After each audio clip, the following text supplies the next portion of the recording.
Chicken leg piece வச்சுட்டு என்ன செய்கிறது? சிக்கன் லெக் பீஸ் கிரேவி செய்யலாம்.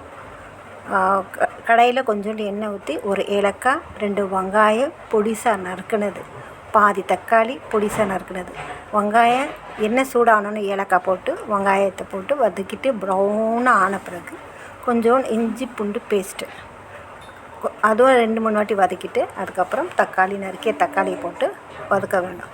வதக்கிட்டு கொஞ்சம் உப்பை போட்டு அது கூட இந்த சிக்கன் லெக் பீஸ் அதில் போட்டு அதில் ஃப்ரை பண்ணிகிட்டே வரணும். லேசாக ஃப்ரை பண்ணிட்ட பிறகு கொஞ்சோண்டு மஞ்சாத்தூள், சக்தி மிளகாத்தூள், கொஞ்சோண்டு கரம் மசாலா தூள் போட்டு வதக்கிட்டே வந்துட்டு அது கொஞ்சம் எண்ணெய் லைட்டாக கக்கி வரும்போது 1 கிளாஸ் டம்ளர் தண்ணியை ஊற்றி புதினா கொத்தமல்லி கொஞ்சம் அதில் போட்டு மிக்ஸ் பண்ணிவிட்டு கிரேவியை மூடி வச்சிடணும். ஸ்லிம்மில் வச்சு மூடி வச்சிடணும். அது வெந்த பிறகு அப்போ 2-3 வாட்டி கிளறிட்டு மறுபடியும் மூடி வச்சிடணும். கொஞ்ச நேரத்தில் அது கிரேவி எல்லாம் திக்காய் எண்ணெய் கக்கி வரும்போது அதை எடுத்து சர்வ் பண்ண வேண்டியதான்.